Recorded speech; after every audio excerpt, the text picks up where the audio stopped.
nós não estamos aqui para construirmos, né, impérios eclesiásticos. Esse não é a função da igreja, não é. A igreja foi enviada para amar, para testemunhar, para alcançar as vidas que precisam de Jesus, né, lavar os pés, apontar o caminho, que é Cristo Jesus.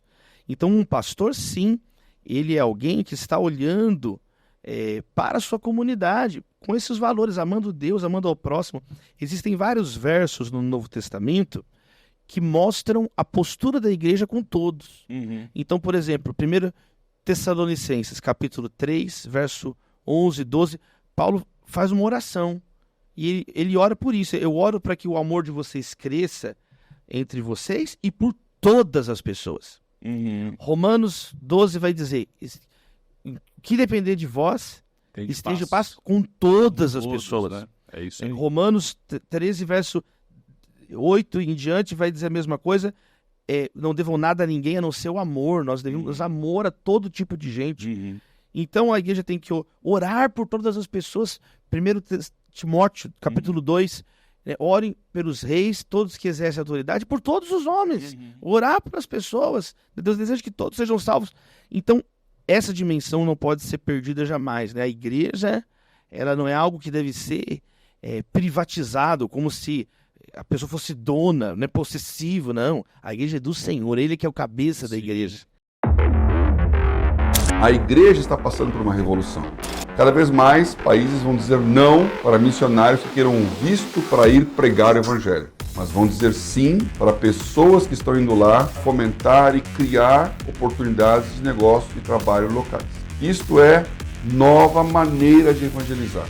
Prosperidade e riqueza é uma bênção, mas não como um fim em si mesmo, mas como um meio para fazer o nome do Senhor conhecido, enriquecer a muitos e transformar vidas. Esse é o alvo final de Deus nos ensinar a mordomia. O reino de Deus é movido por missões de pessoas que Deus abençoou e que me motivou a dar. Coloque uma parte no investimento no mercado financeiro, mas também outras parcelas no social, geração de renda e de emprego.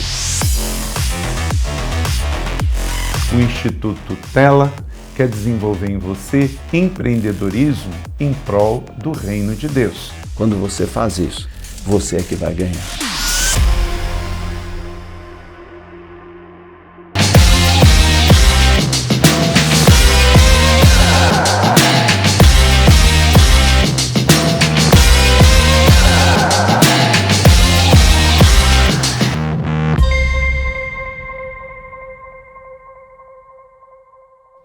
Bem-vindos a mais um podcast do Tela.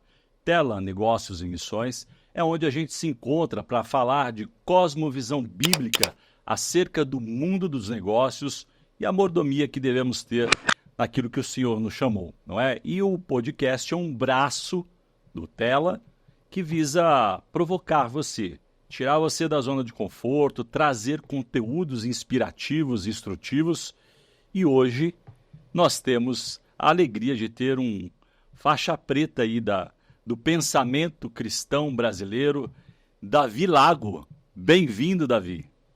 Obrigado pelo carinho, Eduardo, parabéns pelo seu trabalho, toda a equipe Tela, a Aline que está com a gente aqui nos bastidores. É uma alegria muito grande ter esse momento com você aqui, Edu. Vai ser muito bom trocar contigo.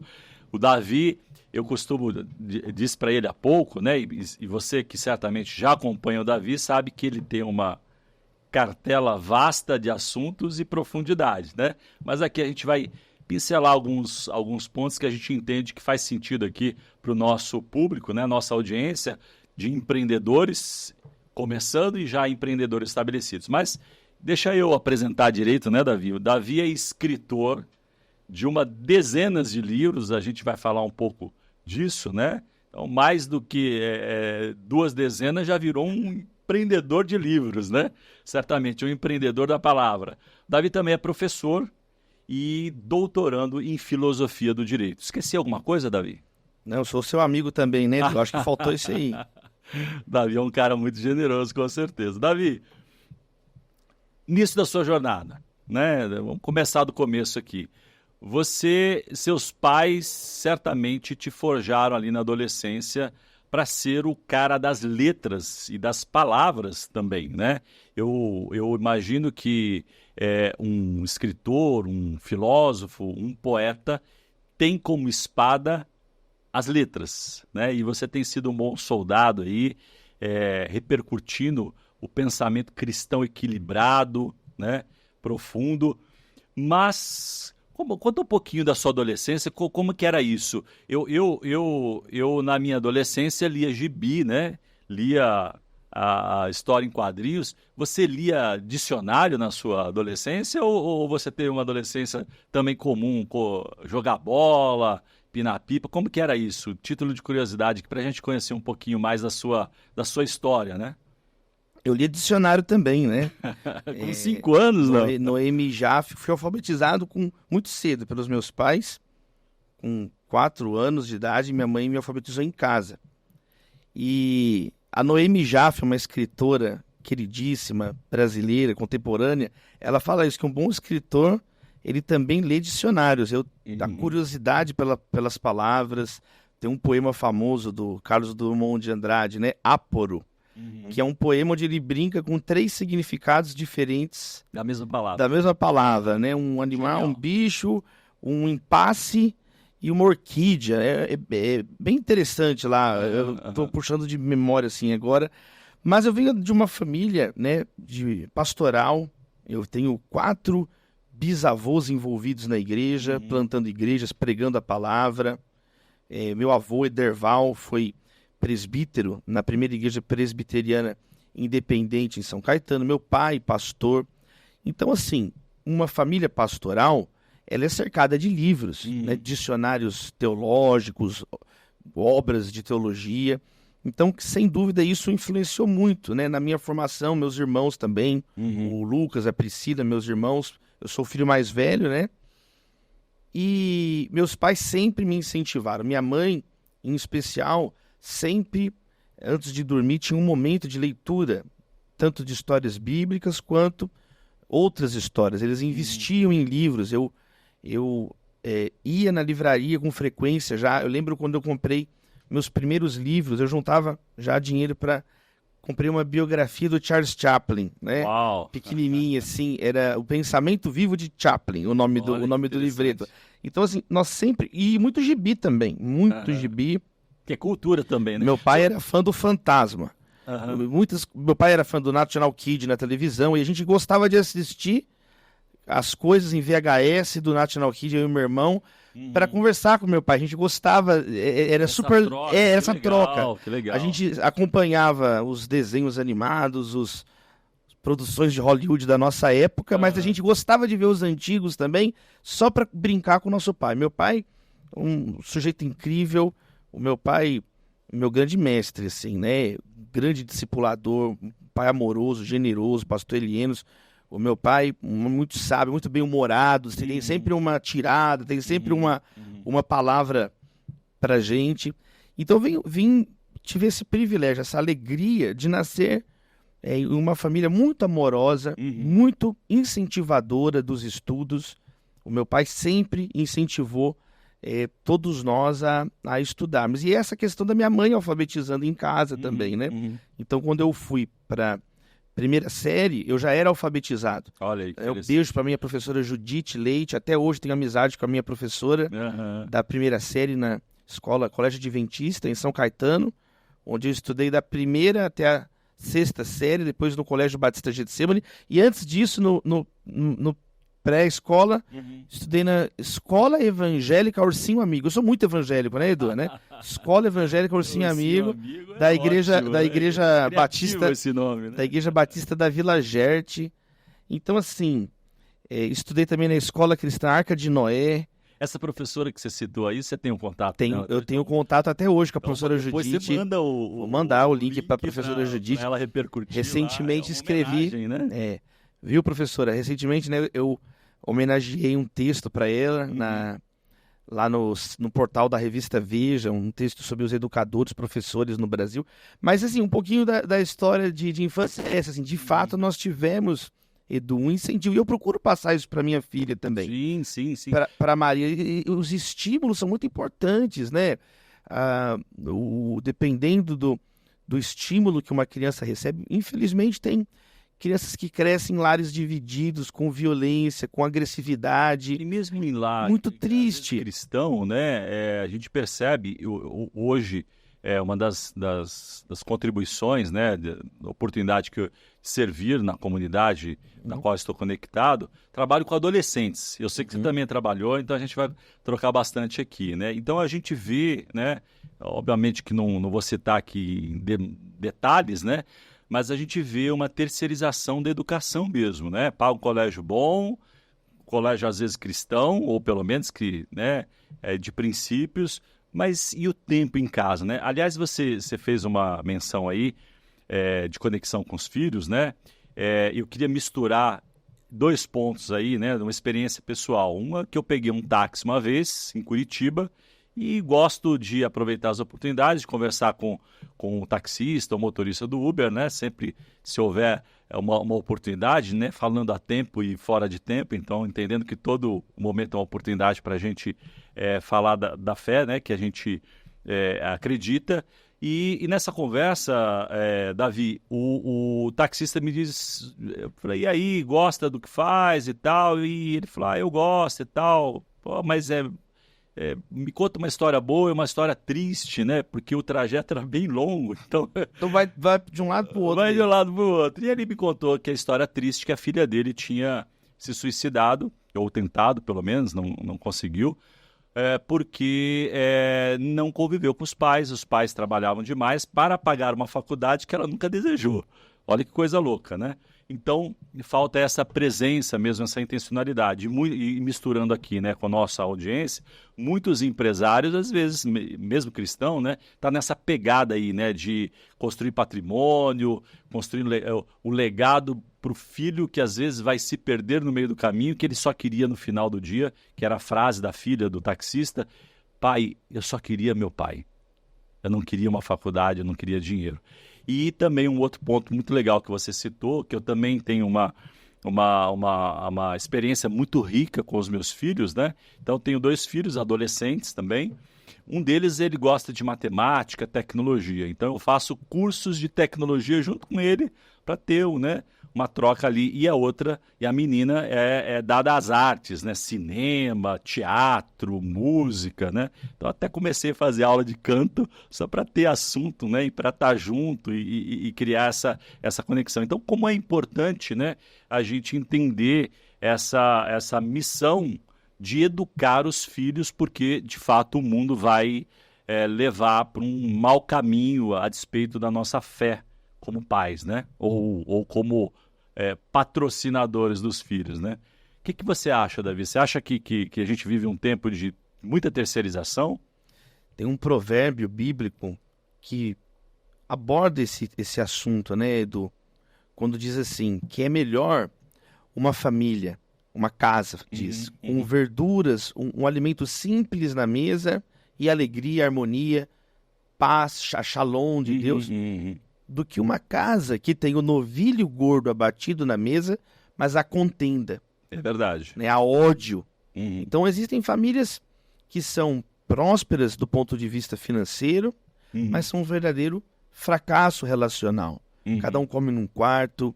Existem essas possibilidades hoje também. É importante destacarmos isso. Tem um sociólogo chamado Jean Baudrillard, que ele fala sobre o aumento de objetos pessoais. Consumismo, Davi? Também. Por exemplo, antigamente tinha um horário da comida ficar pronta. Sim. Hoje tem um micro-ondas. Então cada um faz a comida a hora que quer. Hoje agora tem a entrega, o delivery, iFood, né? os aplicativos. Nada contra o iFood. Isso facilitou, né? Mas facilitou, por um lado. Criou uma cultura. Mas não tem aquele ritual do horário, da mesa. Outro exemplo que é dado.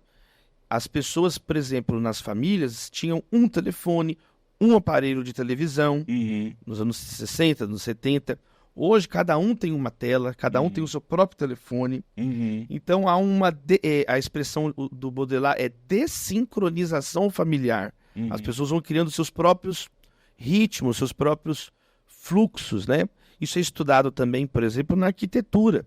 Casas mais antigas, elas têm os espaços de convivência com maior ênfase, né? A sala de estar, a mesa de jantar, as construções mais atuais, invertido a lógica. Você tem os espaços de convivência cada vez menores ou até mesmo ausentes em muitas casas, em muitos apartamentos, e você tem os espaços pessoais, privados, closet enorme. O home theater, a televisão fica lá num outro lugar. A varanda gourmet da carne, que muitas vezes nem usa, né? É menor, e os espaços... Então, tem muitas pessoas muitos autores examinando, né, isso. Mas a Bíblia já fala isso lá atrás. Fala de uma casa, então, com ódio, né? Então não vale a pena. Você mencionou muito bem, né? O que vale ganhar o mundo inteiro e perder a alma do seu filho, perder o relacionamento dentro de casa? O apóstolo Paulo, ele fala explicitamente sobre essa questão, né? Quando ele vai dizer assim para um jovem pastor, dizendo, olha, se você não cuidar, o líder que não cuida bem da própria casa, como que ele vai poder cuidar de outras dimensões que vão envolver mais pessoas, como, por exemplo, uma igreja, comunidade? É um princípio básico, então. Você perde o esteio, você perde o convívio com quem é mais importante, a pessoa perde também a bússola, né? Tem um outro provérbio que eu tô lembrando aqui, eu vou lembrando aqui, ó, que fala assim, um homem longe de casa é como um passarinho voando longe do ninho, né? Quer dizer, fica meio, os olhos olhando para todo lugar e meio que não se encontra. Nós precisamos entender, né, Eduardo, que nós vivemos em relação com os outros. Então, nós precisamos de pelo menos 2 pessoas para nascer e de pelo menos uns 4 para carregar o nosso caixão no final da vida, né? Então, a nossa vida é em comunidade, a nossa vida é em comunhão, né?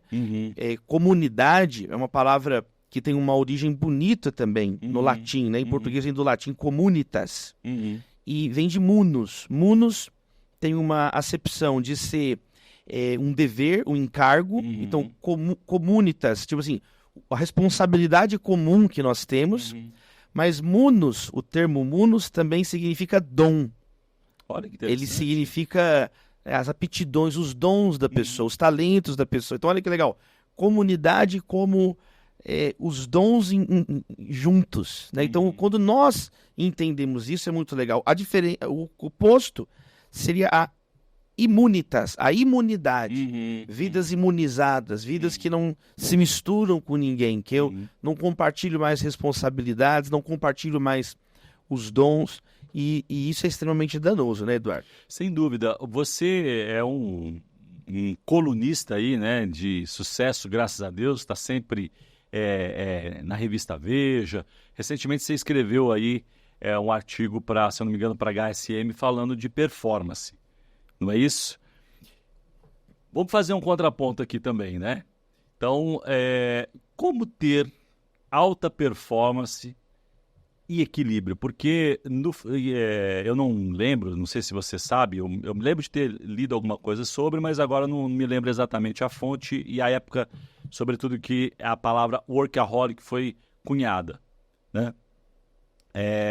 Mas como equilibrar, né? Uma vez eu vi um executivo, né, um CEO e tal, dando uma palestra, dizendo que se você não trabalhar 10 horas, você não vai ter resultado, e as 10 horas precisam ser com qualidade, etc e tal. E eu falei assim, cara, que hora que esse cara dorme, né, e a família desse cara? Então, o mercado, né, eu costumo dizer, para alguns empresários, quando tem a oportunidade de mentoreá-los, eu costumo dizer que o mercado, se você dá um braço, ele te pede o outro e as 2 pernas.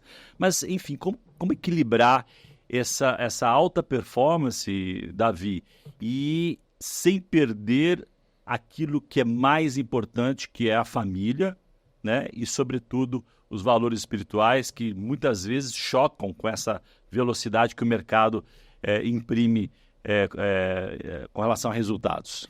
Maravilhoso pensamento e questionamento, Eduardo.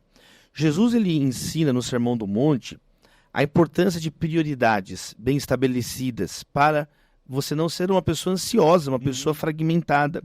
Então ele fala, olha, o corpo é mais importante que a roupa, a vida é mais importante que o alimento, vocês são mais importantes que as aves, que as plantas. Então busque em primeiro lugar o reino de Deus e a sua justiça. Então Jesus nos ensina a ter um foco na vida. Ele próprio tinha um foco. Sei de onde vim e para onde vou.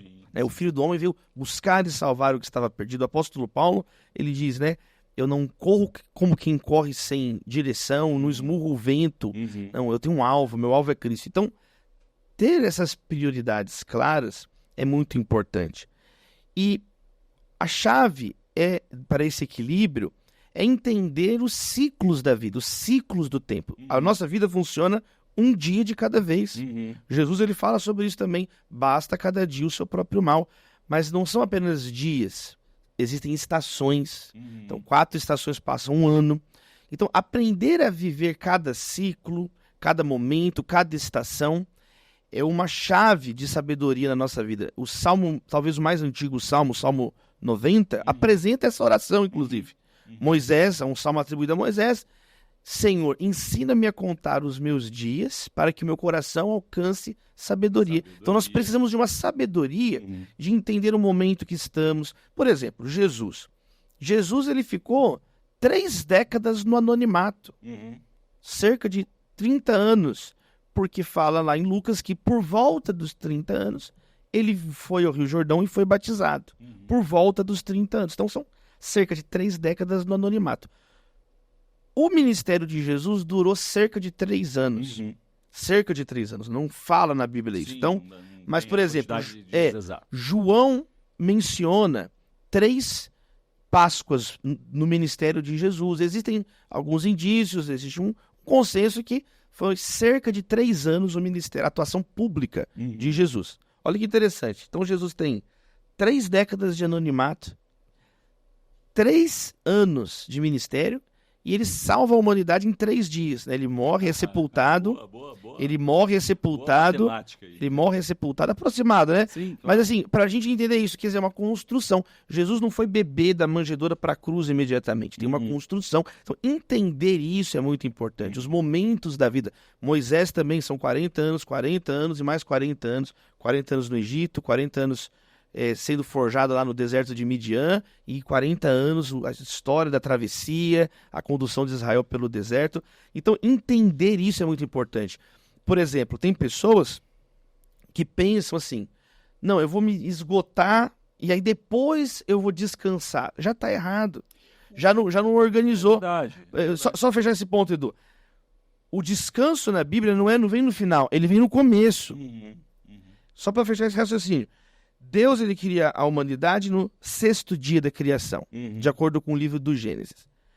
No 7º dia, a Escritura diz que Deus descansou. Ele consagrou o sábado, o Shabá, o dia do descanso.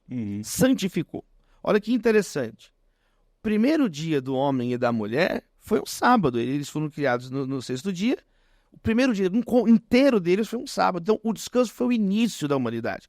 O primeiro dia deles foi um dia com Deus, foi um dia santificado, foi um dia de deleite. E aí, ali, né? e aí eles tinham, então, força agora para cultivar o jardim, que foi o comando que o Senhor colocou diante da humanidade, cultivar o jardim, desenvolver a cultura, né? O mandato cultural, com a fertilidade deles espalharem pela terra. Então, esse equilíbrio é importante, de descansar, de trabalhar. Não são 6 dias de descanso e 1 dia de trabalho, são 6 dias de trabalho, Tá bom, né? E 1 dia de descanso. Existe aí uma dosagem aí, quer dizer, Deus nos deu capacidade de trabalhar, e o próprio Senhor Jesus é um exemplo nisso. Ele tinha ciclos de descanso. Jesus orava, se retirava habitualmente para locais solitários para orar diante de Deus. Tinha momentos que ele chamava os discípulos para descansar, para refletir. Quem dizem que eu sou? Então, um momento de silêncio também é importante na vida. Sem dúvida. Numa sociedade ruidosa, barulhenta. Solitude, então, né? Solitude. Diferente de solidão, né? Como nos ensinou Richard Foster, né? Quer dizer, solitude, o seu momento ali. Podem nos faltar palavras, mas que não falte-nos o silêncio, né? Quer dizer, senão a gente não escuta, senão a gente não... Então vou até ficar em silêncio agora. O que você está dizendo é interessante, porque quando a gente pensa, me faz pensar, na verdade, né, que o fato da gente viver numa época de hiperestimulação, então a quantidade de inputs que a gente tem, né, desde o WhatsApp, do computador, dos vídeos, dos áudios. É uma loucura, né? Isso é verdade. Contraponto, Aceleração. Uma aceleração que, na maioria das vezes, eu não sou contra a tecnologia, pelo contrário, acho que a tecnologia tem uma capacidade redentiva de abençoar e transformar e alcançar, né, a humanidade, servir a humanidade.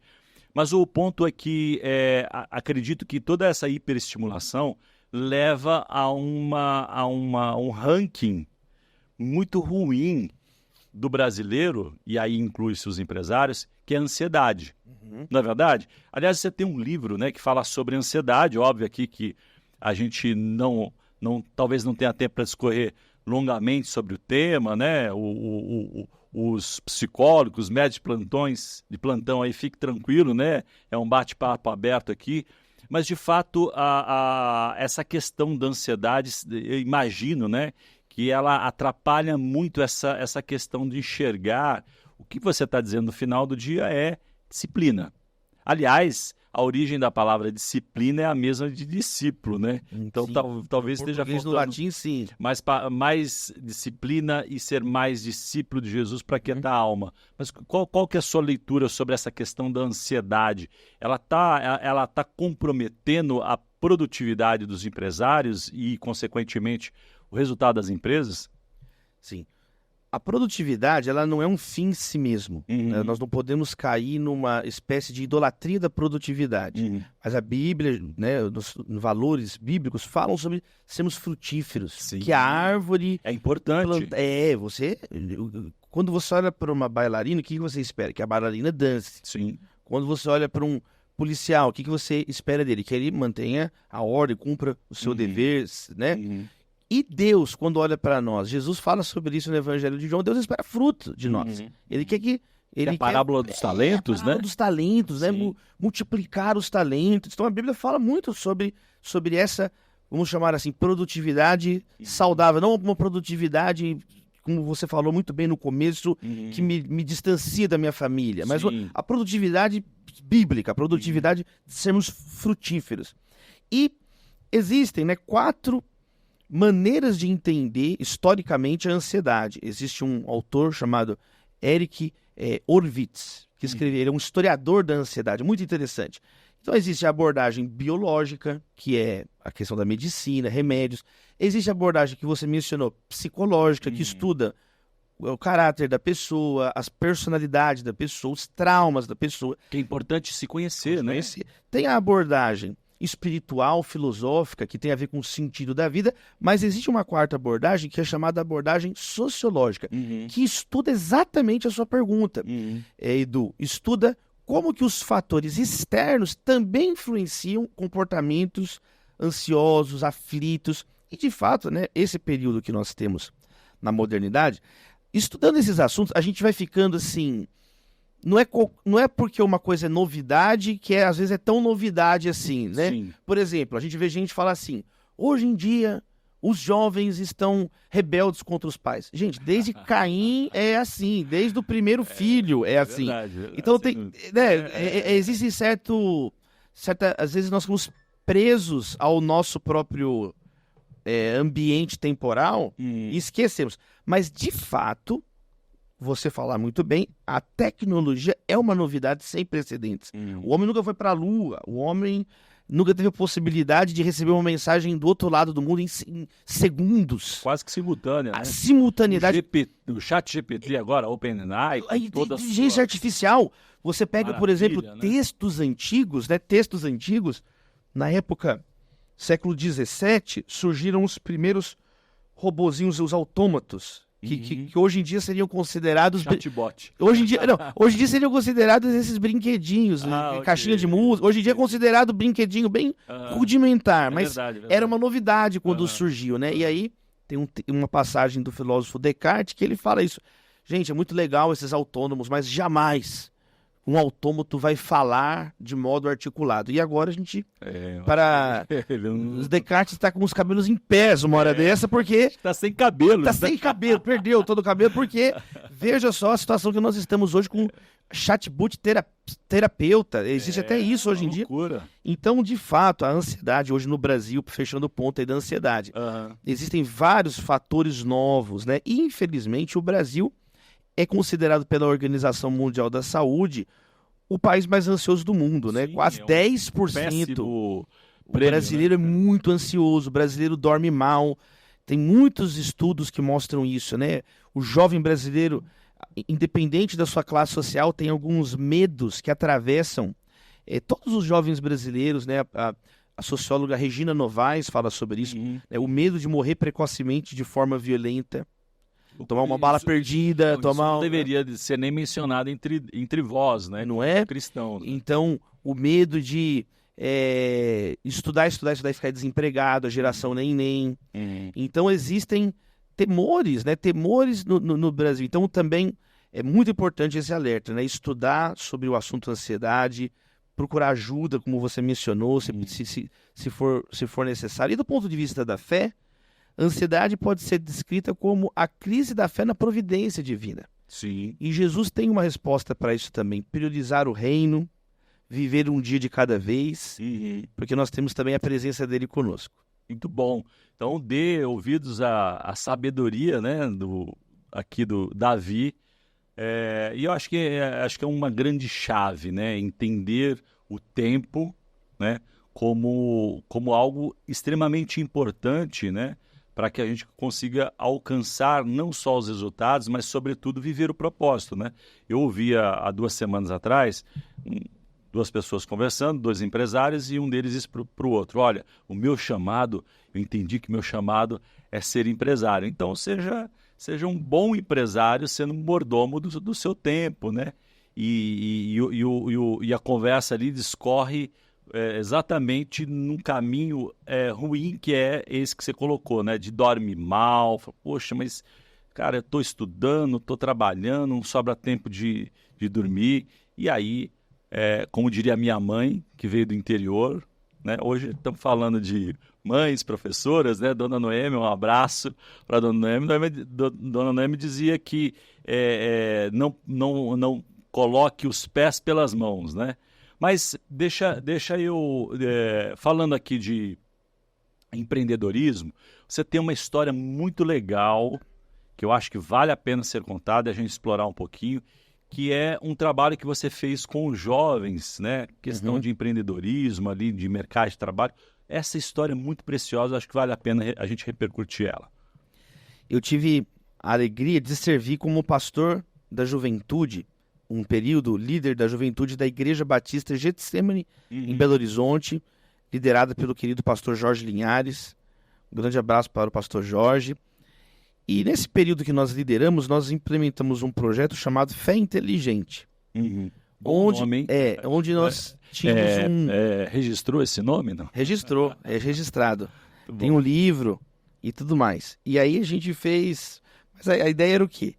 100% dos jovens da nossa congregação estudando ou trabalhando. Estudando ou trabalhando. E nós montamos, então, uma equipe, um projeto para auxiliar ali os jovens a alcançarem isso. Então, fundamentação bíblica, em primeiro lugar.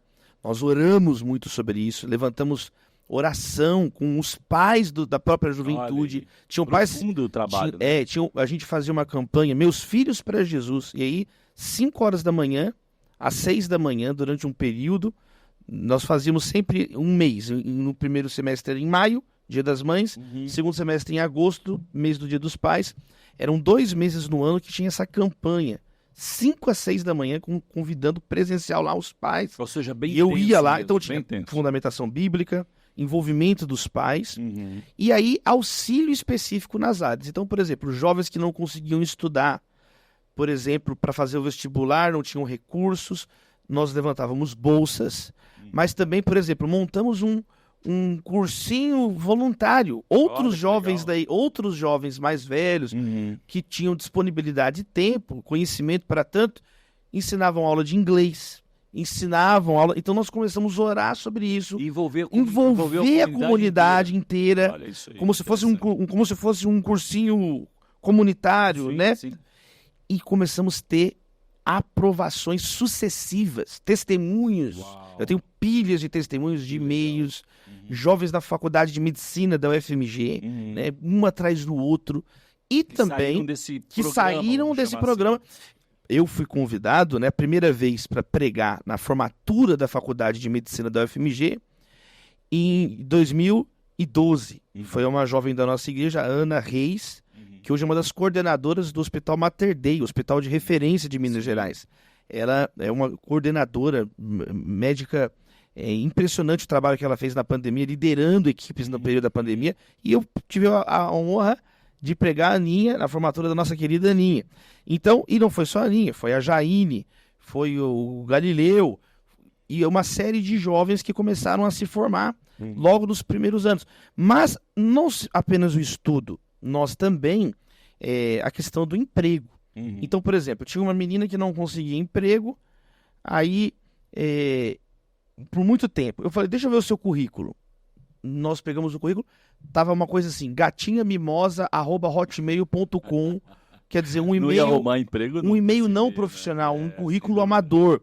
Então eu falei, gente, vamos fazer um treinamento sobre currículo. Sim, E aí básico. levamos uma trainee na igreja para treinar pessoas do RH, dos melhores cabeças do RH de Belo Horizonte. Levamos na igreja para treinar os jovens, investimos na juventude. Que legal. Então, do currículo, banco de empregos, graças a Deus, hoje, até hoje, nós colhemos os frutos desse trabalho, que foi especificamente, foram 3 anos em especial, 2012, 2013 e 2014. Esses 3 anos, nós implementamos esse trabalho e hoje tem jovens que são disputados pelas grandes empresas mundiais nos seus determinados segmentos. Por exemplo, tem um jovem, o Túlio Borel, querido Túlio, casou com a Natália. A Natália, inclusive, terminou o doutorado dela agora recentemente. E o Túlio, na época, formou em engenharia no FMG, começou a trabalhar na Belgo Mineira, se tornou líder, foi para Bruxelas, mora hoje na Bélgica, Olha que vão legal. ter aí a cidadania. Saiu Tem, deste...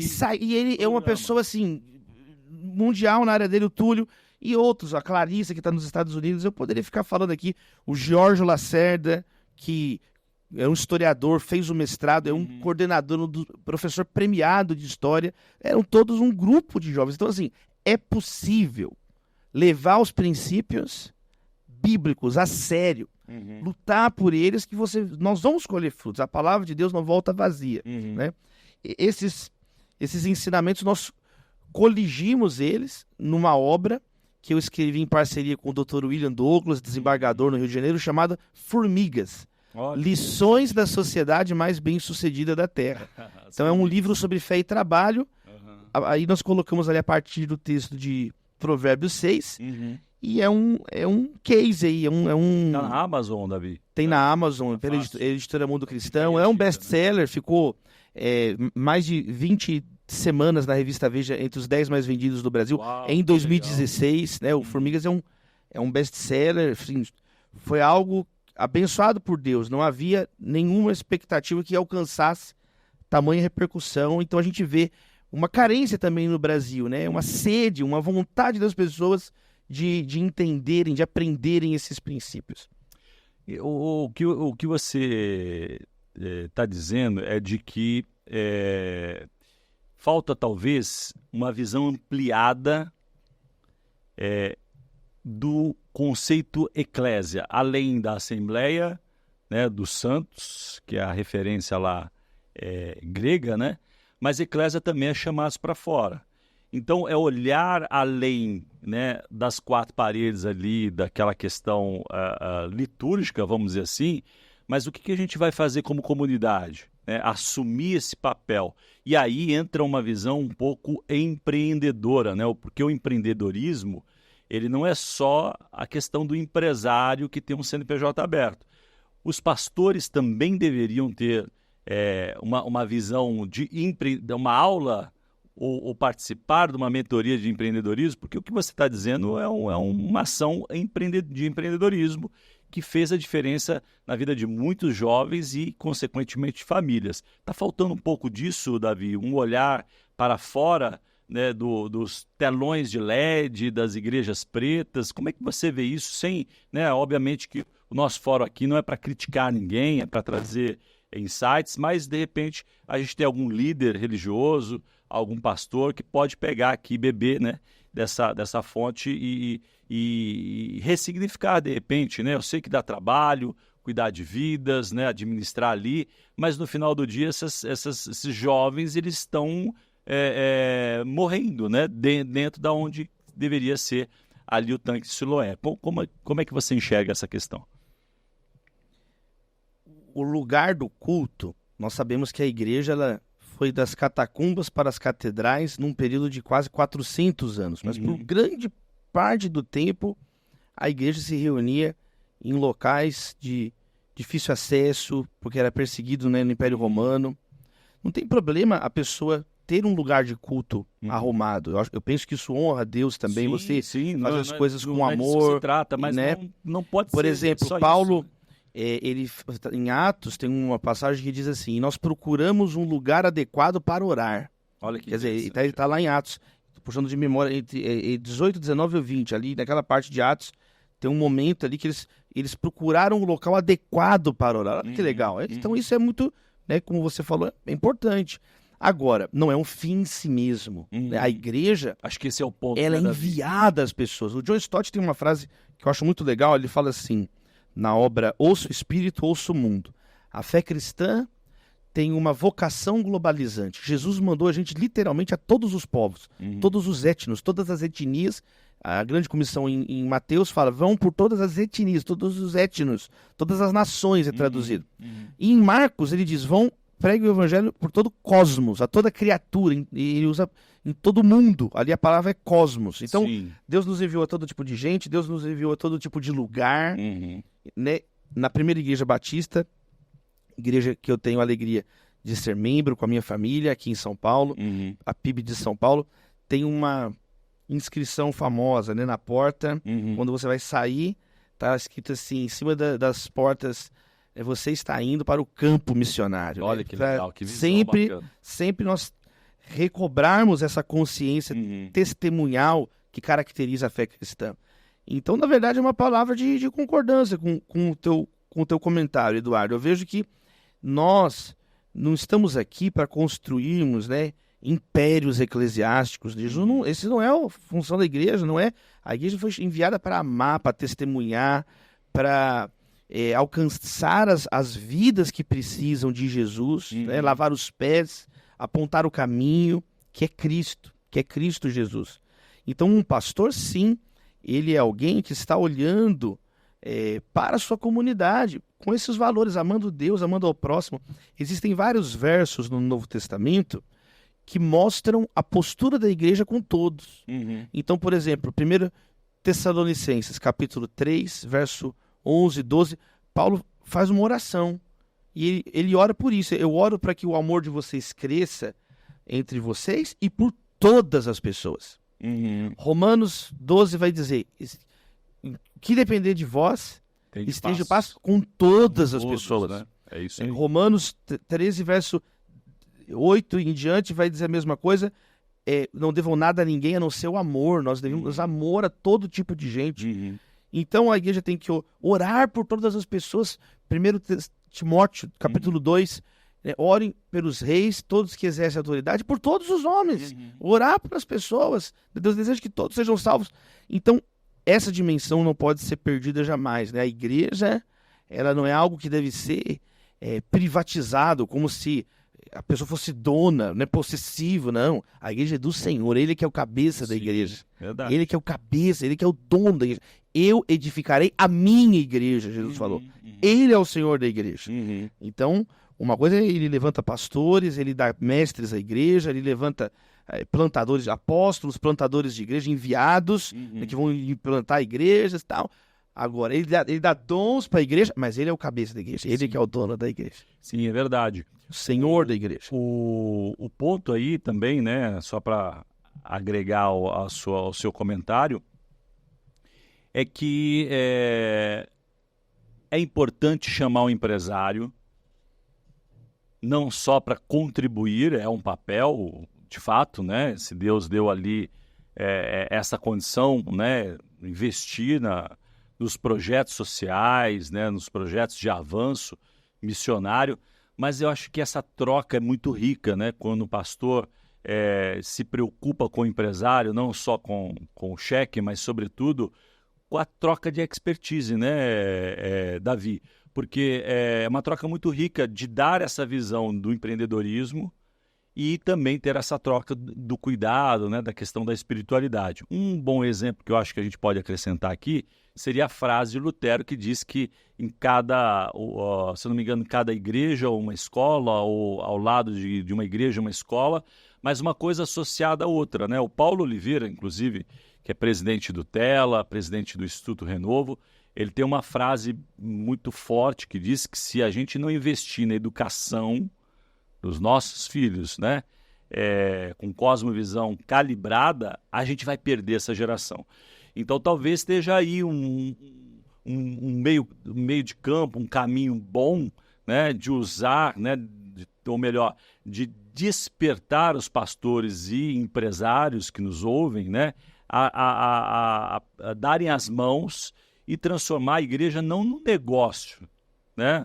Tem uma canção que está viralizando aí, que é a Aimee Rocha, né, que fala sobre o evangelho dos fariseus, né, aquela coisa que é só em si mesmada, mas aqui voltando ao ponto, a importância de repente, pegar essa provocação do Lutero, e olha que faz tempo, né, que está aí na mesa, e transformar as igrejas também em escolas, né? Você acha que é um caminho possível ou é utopia pensar em algo dessa magnitude? Os empresários e os pastores não estão ainda nessa maturidade? Eu acho que tem vários exemplos na história da igreja positivos nessa relação da igreja e o seu entorno. Uhum. Jesus, em Mateus 9, ele pregava o evangelho de povoado em povoado e ele também curava os enfermos e ensinava sobre o reino de Deus. Então não é à toa que inúmeras iniciativas, como os hospitais, de cuidado de enfermos, elas surgiram a partir de um solo cristão. Né? Por exemplo, quando você visita Roma, você vai ver o Coliseu, você vai ver as ruínas dos fórum, do pretório, os chamados banhos públicos, mas não tem um hospital, porque não existia hospital, como nós conhecemos hoje, um lugar para receber. Isso é uma questão que vai nascer na igreja bizantina, no ano 369, com São Basílio Magno. Então, o hospital mais antigo do mundo em funcionamento é o Hospital São Bartolomeu, 1123, de Londres. O hospital mais antigo do Brasil é a Santa Casa de Misericórdia, aqui em São Paulo, dos jesuítas. Então, tem uma tradição e também uma tradição educativa, né? As universidades, elas vêm da igreja, são negócios, né? Entendeu? Que são empreendimentos que envolvem um conjunto de habilidades para você colocar de pé um projeto que atravessa séculos, que atravessa, em alguns casos, milênios. Então, né, são habilidades. Você vai ver que os discípulos, quando Jesus chamou Pedro, João, eram pescadores, eles tinham um negócio junto ali, eles eram sócios, inclusive. Né? E você vê Paulo trabalhando com Priscila e Áquila. Em Corinto, eles tinham a mesma profissão, isso foi um ponto de contato para eles. Lídia, vendedora de tecido púrpura, foi a primeira base missionária na Europa. Então isso atravessa, né? O trabalho, ele atravessa. Eu acho bastante bonito que na última página de Atos dos Apóstolos, você tem ali Paulo, antes de chegar em Roma, como sob custódia, aguardando o julgamento, como um prisioneiro, e ele passa por um lugar chamado As Três Vendas, algumas traduções, As Três Tavernas. As Três Vendas era um negócio, um ambiente de mercado ali, e interessante, de comércio. E aí ele diz que naquele lugar, outros cristãos ficaram sabendo que ele passaria por ali, a caminho de Roma, e está lá na Bíblia, na última página ali de Atos, que eles foram ao encontro do apóstolo Paulo, e quando Paulo viu eles, ele se sentiu encorajado. Então eu acho isso bonito, quer dizer, é a igreja no mercado, e não o contrário, não o mercado na igreja. É a igreja. John, Chamados para fora. Chamados para fora. John Piper tem uma obra chamada, um livro, uma coletânea de artigos, Irmãos, Não Somos Profissionais, alertando que é possível ter um aprendizado mútuo dos pastores, dos ministros, com todas as profissões. Ele fala até um exemplo do C.S. Lewis nesse livro, que ele fala de você ler um livro antigo e um livro contemporâneo. Um livro antigo, porque isso vai deixar você nem só preso ao passado, nem só preso às ideias do presente. Então, olha, é um livro muito rico do pastor John Piper, querido, amado pastor John Piper, onde ele mostra diversos aprendizados que um ministro pode ter de todo mundo. Só que ele fala que existe uma parte do ministério que ela é diferenciada, que não dá para ser colocada numa questão de causa e efeito, numa lógica mercantil, simplista, porque ele diz assim, não existe modo profissional de obedecer o comando pegue sua cruz e siga-me. Aqui é algo que vai transcender o âmbito das negociações humanas, o âmbito do mercado humano, é algo que vai além, é uma lógica de superabundância que vai além. Mas isso não significa que um pastor não possa aprender. Pelo contrário, a gente vê como que Paulo, né, a instrumentalidade do apóstolo Paulo, plantando igrejas, como que Deus usou cada etapa da formação do apóstolo Paulo para a glória dele, o conhecimento que ele tinha, não só do judaísmo aos pés de Gamaliel, mas da cultura como um todo, citando em tempo real os poetas lá na Grécia, em Atenas. São lições inspiradoras para os dias de hoje. Com certeza. A gente tem aqui um público, né, que são os jovens, que nós gostaríamos de incentivá-los a pensar, né? A gente fala aqui no Tela, Davi, troque a carteira de trabalho por um CNPJ.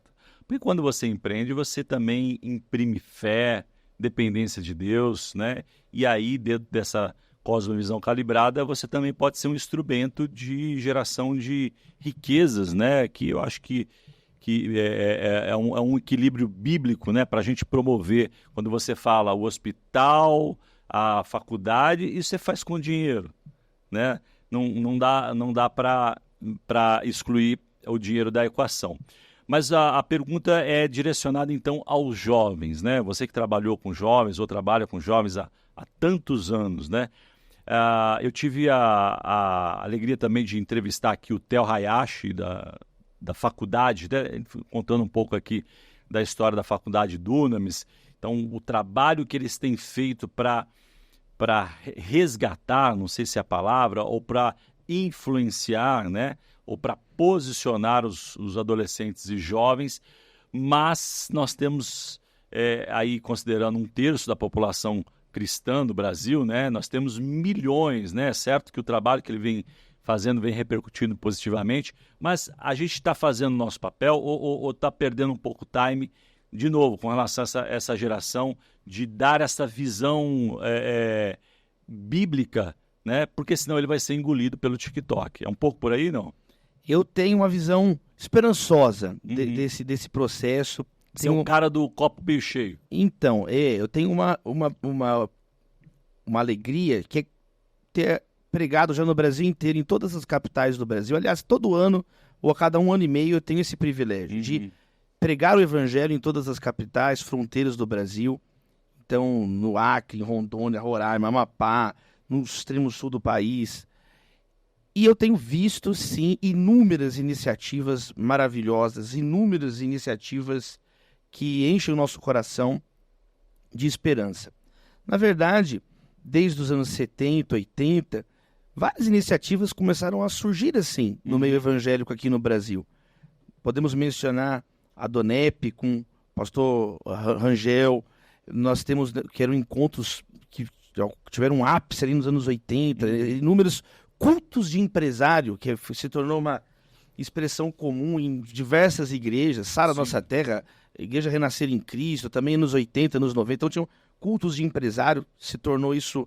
Depois um período de curso Crown, cursos de finanças, educação financeira, é um linguajar muito comum, muito simples, no Brasil inteiro, qualquer pessoa de uma igreja evangélica sabe do que nós estamos falando, quer dizer, de ensinar a pessoa a gerir ali os seus talentos, os seus dons, você vê também, agora, já nos anos 90, anos 2000, uma perspectiva, por exemplo, pastor Rick Warren trazendo igreja com propósitos, e o plano Peace também, que é de derrubar 5 gigantes globais, a pobreza, a falta de educação. Então, o pastor Carito Paz também foi muito importante, hoje se tornou a Rede Inspire, era a rede de igreja com propósitos, que também tinha uma pegada muito forte com isso. Então, existem sim, nas próprias denominações, dentro da Assembleia de Deus, da Igreja Presbiteriana, né, o ministro Antônio Cabreira, com Fé e Trabalho, falando sobre isso. E, claro, Tela, né? Paulo Oliveira, uma grande referência que nós temos no Brasil, no mundo, nessa questão. O pastor Paulo é uma referência dentro e fora da igreja sobre essa visão de excelência, o fator excelência nos negócios e na vida. E eu vejo na nova geração, Edu, muitos jovens, até o meu irmão, né? O movimento Dunamis, fazendo um trabalho de despertamento maravilhoso pelo Brasil já há vários anos. Pastor Lipão, da Igreja Onda Dura, pastor Gustavo Paiva. Então, eu tenho sim uma visão bem esperançosa de ver jovens dedicados, amorosos, que têm se envolvido com amar a Deus, amar ao próximo e servir a Deus com excelência nas suas vocações. Né? Pastor Guilherme de Carvalho, com o projeto da Labri, né? Igreja Esperança em Belo Horizonte. Poderíamos citar tantas outras pessoas que têm contribuído com textos, com ideias, com eventos, para fóruns de discussão. Então eu percebo sim uma crescente, percebo um carinho, uma atenção cada vez maior, né, nessa própria produção de livros, publicação de livros sobre esse assunto, é um crescente no Brasil. Então louvado seja Deus por isso. Jesus trabalhava, né, Edu? Ele era carpinteiro. É verdade. Você falou de produção de livros, né? Eu lembrei que com 25, um dado da sua biografia, com 25 anos você tinha escrito 25 livros, né? Hoje você está com quantos anos e quantos livros? Tem alguma relação aí, não? Não, então, eu realmente escrevi já muitos livros. Eu confesso que eu perdi a conta na pandemia, porque embolou. Eu escrevi muita coisa que está no prelo agora, e está saindo tudo ao mesmo tempo. Eu preciso sistematizar, mas eu penso que escrevendo e com coautoria já ultrapassou, deve estar entre 50 e 60 livros. Nós vamos lançar um agora em abril de 2024 sobre o Martin Luther King pela editora Quitanda. Na sequência, em maio, já sai outro pela editora Mundo Cristão também sobre exaustão emocional. Lançamos o Além da Ansiedade da editora Vida, Brasil Polifônico, Ame o Seu Próximo, Salva Vidas, Cristianismo em 60 Minutos. Ou seja, tem assunto para mais de metro aí. Tem bastante assunto. O teu próximo lançamento, então, é o do Luther King, né? King. Nós lançamos... Não dá um spoiler, mas vamos aproveitar aqui a audiência e faz uma chamada aí, porque a vida do Luther King é altamente inspiradora, né? Sim, o Luther King é um filho, neto e bisneto de pastores batistas, vencedor do Prêmio Nobel da Paz, ícone nos Estados Unidos da América, na luta, né, pelos direitos civis. E eu recebi um convite do pastor Thomas Camba, que é um pastor angolano, amigo querido, ele dirige uma editora, a editora Quitanda, e ele então trabalha também com essa questão de combater o racismo nos moldes bíblicos, como o Luther King fez. Sim. E ele me convidou, então, Davi, faça uma obra que sintetize, que a gente possa revisitar o pastor Luther King, que não foi uma pessoa perfeita, tinha os seus erros como todo ser humano, mas inquestionavelmente deixou um exemplo inspirador em muitas áreas. E nessa questão sobre, por exemplo, combate a injustiças, ele tinha um ponto de partida diferente, uma metodologia diferente e uma finalidade diferente de muitas outras maneiras de combater injustiças que nós vemos hoje. Ele tinha um ponto de partida, a Bíblia, né? O solo de onde nasce o ímpeto do pastor Luther King era a leitura da palavra de Deus, as convicções baseadas na ética cristã que ele desenvolveu desde sua infância, né? Sendo discipulado pelo seu próprio pai, o pastor Martin Luther King Sr., né? E ele tinha uma metodologia diferente. Ele era a favor da não violência, né? O protesto não violento, que ele vai se inspirar em Gandhi, que por sua vez Mahatma Gandhi bebeu na fonte do Sermão do Monte de Jesus, mas ele então viu a efetividade da não violência, os resultados positivos que foram alcançados com Gandhi na Índia, e ele então vai aplicar essas metodologias. Ele vai ser uma pessoa que vai mostrar uma outra maneira de despertar a humanidade do outro. E ele tem uma finalidade diferenciada também, que é a reconciliação. Então o Luther King não é uma briga que não tem um ponto final. Ele enxerga, de algum modo, uma sociedade reintegrada, ainda que um sonho profético, como alguns dizem, mas ele visualiza, ele verbaliza essa sociedade reintegrada. Então, é uma obra que revisita aí um pouquinho do Luther King. Vale a pena, então. E sempre vale a pena a gente estudar o Luther King, né, Edu? Eu vou tentar amarrar aqui alguns pontos que nós tocamos aqui.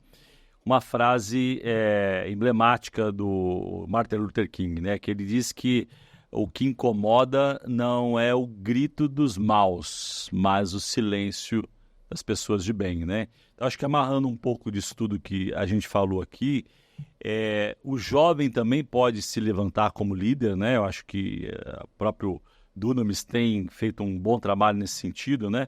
E quando a gente pensa, Davi, na força que as mídias sociais têm hoje, acho que falta bastante gente ainda, né? Bastante influenciador, vou usar essa terminologia aí, que é pertinente às mídias sociais, bastante influenciador, mas com conteúdo bíblico, né? Com profundidade, que lê o livro, que conhece a história, que conhece o Brasil, né? Que conhece a Bíblia. Então tem um espaço, embora você seja otimista, mas eu quero provocá-lo e pensar que a gente ia pensar junto que tem um espaço gigante ainda a ser ocupado, né, por jovens, adolescentes e líderes, né? Porque quando falta uma liderança comprometida com um propósito, aí a coisa desanda, né? A igreja falta dinheiro, ou não tem a visão calibrada para ter uma escola, para levar uma visão mais ampla, misturando o mundo dos negócios com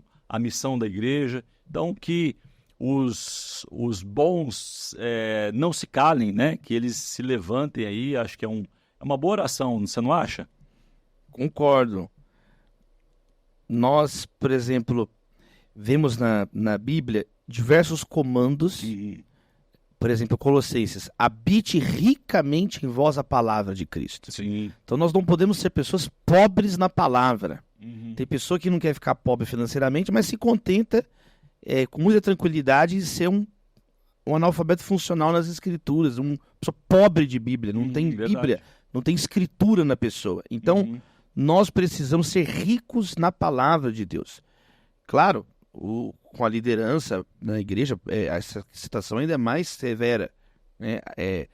Paulo diz para Timóteo que ele tem que manejar corretamente a espada da verdade, quer dizer, como um guerreiro adestrado ali com o seu equipamento, né?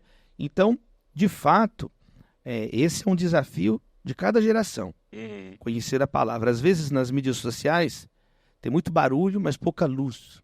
É verdade. E a Bíblia, ela é uma lâmpada que ilumina o nosso caminho. Ela é lâmpada para os pés, luz para o caminho.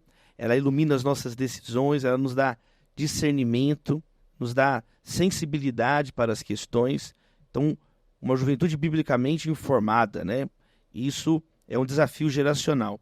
O Brasil é conhecido mundialmente por ser o país da SBB, Sociedade Bíblica do Brasil, a maior sociedade bíblica do mundo, né, que já há vários anos é a que mais distribui Bíblias no planeta Terra. Mas será que nós estamos lendo, né? Não adianta nós... Mas nós também somos o país que está no ranking, lá no topo do ranking, que consome Facebook, TikTok. É verdade, a juventude brasileira... WhatsApp, né? A juventude brasileira, ela é a né? quarta... consumido, né? Quarta maior uso da internet no mundo, né? Disputa Estados Unidos, Índia, Bangladesh e Brasil ali.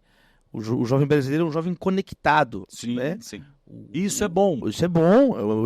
Mas voltamos àquele ponto inicial, né? Como é que você está gastando o seu tempo, né? Tem uma frase assim: hoje as pessoas, elas estão afogadas de informação, mas ainda famintas por conhecimento. Olha aí. Não é porque você tá na internet, às vezes tem muito dado, muita informação, mas quanto disso vira conhecimento? Então, de uma perspectiva cristã, o conhecimento ele está na palavra de Deus. Todos os tesouros estão escondidos nele, da sabedoria e do conhecimento estão em Cristo Jesus.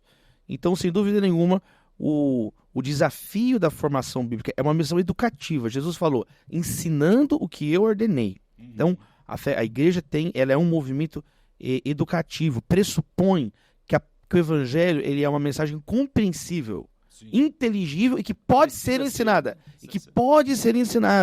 Então, Paulo fala para Timóteo, então ensine essas coisas na presença de outros homens capazes de ensinar outros. Em apenas um verso de 2 Timóteo tem 4 gerações da igreja. Uau. Paulo, Timóteo e os homens capazes de ensinar outros ainda. Olha só que interessante. Então, uma geração contará a outra geração os gloriosos feitos do Senhor.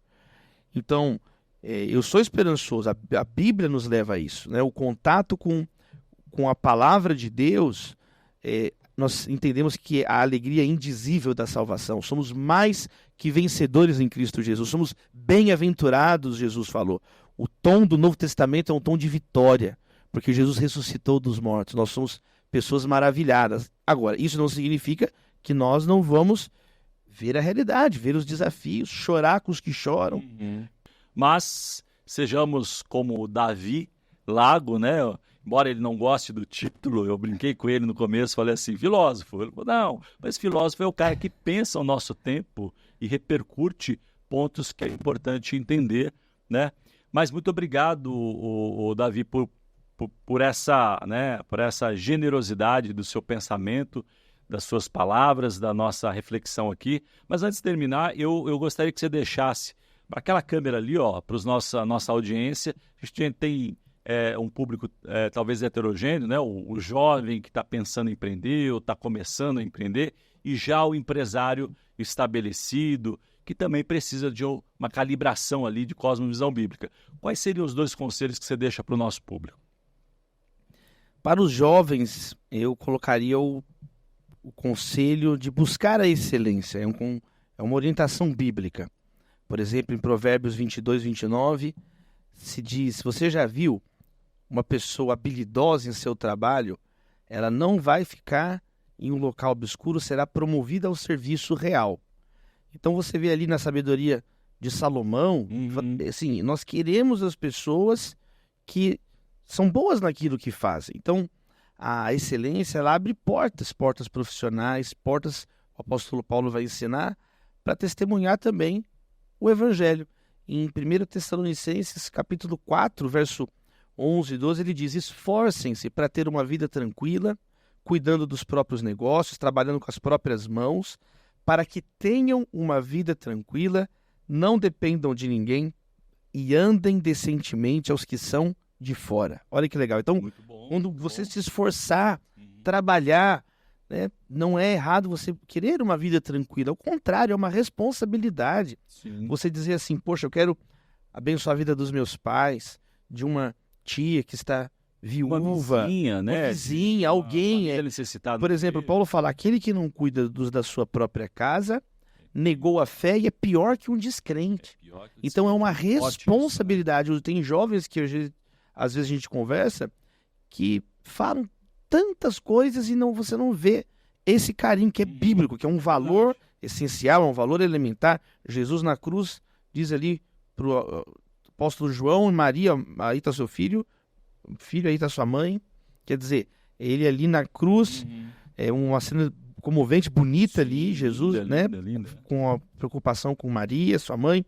Então, eu deixaria essa palavra, de buscar a excelência. Não é ser melhor que os outros, mas é dar o seu melhor, é multiplicar o talento que Deus colocou na sua vida. Não sepulte o teu dom, não sepulte o seu talento, né? Semeie o seu talento.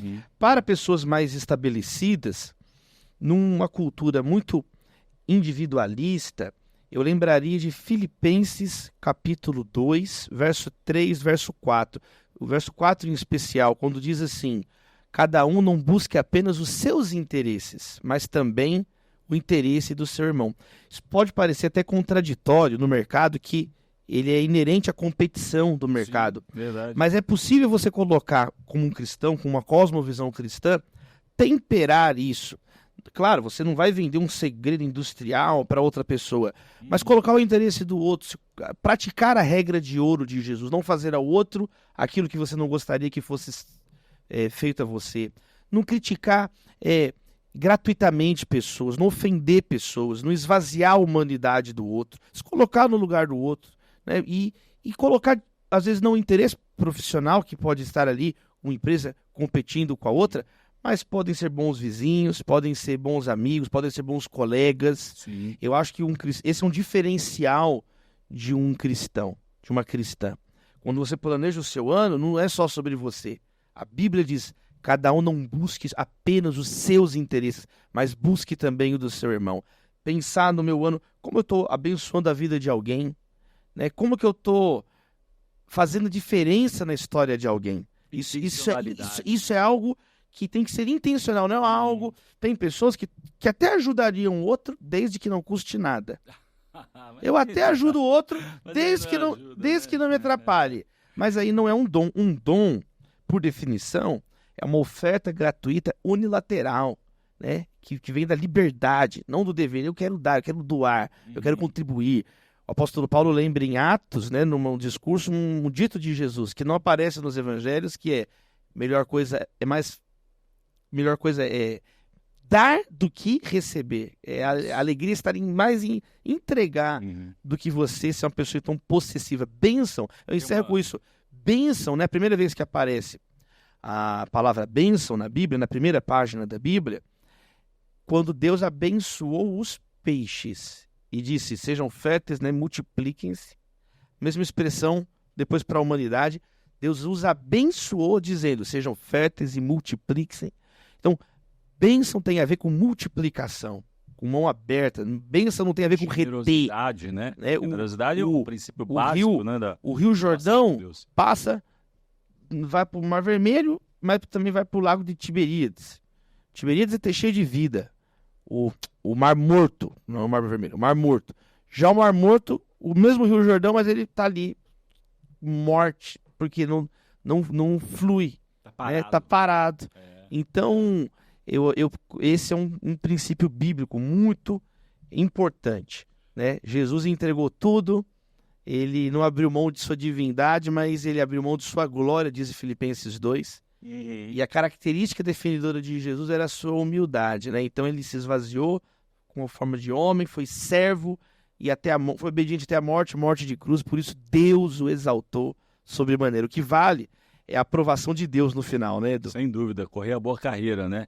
E quando você falou, citou a palavra estar parado, isso combina com ensimesmado, né? Porque muitas vezes quando você está ensimesmado, você está parado do ponto de vista da ação, né? Que é um pouco dessa provocação, que é, de novo, que a gente viu da Aimee. E só voltando um passo atrás do versículo que você citou, tem uma tradução que eu gosto bastante que diz o seguinte, mais valia, né? Ou seja, vale mais, tem um valor muito maior, né? Precioso, de comparativo mesmo. Ele está dizendo, é mais valioso dar do que receber. Então, a gente fica muito feliz aqui de doar o nosso tempo, de investir o nosso conhecimento, né? As nossas relações para poder abençoar e incentivar. Mas para fechar aqui com chave de ouro, Davi Lago, qual seria o seu sonho hoje?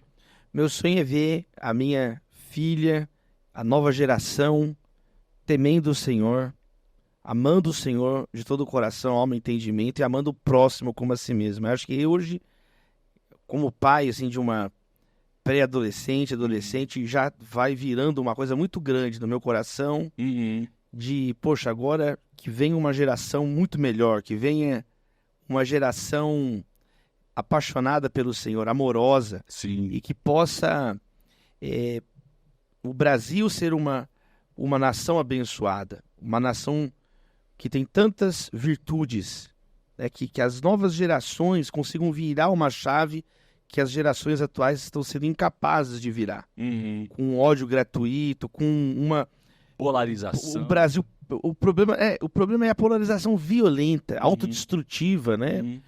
O conflito de ideias é super saudável, nós podemos conversar as ideias e tal. Agora, tem uma coisa no Brasil, na atual geração, assim, as pessoas desistiram, parece, umas das outras. Então, acho que um sonho hoje, um anseio que eu teria seria esse, de uma nova geração cheia da palavra de Deus, cheia do amor do Senhor, que foi o diferencial de Jesus, né? O que mudou Jesus, o impacto do Senhor Jesus no mundo foi esse. Ele amava as pessoas, com autoridade, não da boca para fora, não um amor piegas, um amor de fachada, sentimentalista, né? Mas um amor ético, uma atitude diferente, né? Uma ética diferente. Então, esse é o grande anseio. Então, no fim e no começo é a Bíblia, né? Porque o próprio Jesus é o modelo, né, de que ali ele ainda adolescente, jovem, para discutir com a galera lá na sinagoga, precisava ter lido bastante a Torá e os escritos mais antigos. Mas, muito obrigado, vamos então, fica aí, #fica a dica, né? Mais Bíblia no seu dia a dia vai te fazer ser um melhor empresário. Certo, Davi? Obrigado, Edu. No final, ter sucesso é mais do que dinheiro. É impactar vidas e servir ao próximo. Obrigado, Davi. Obrigado, Edu. Até a próxima. Um abraço.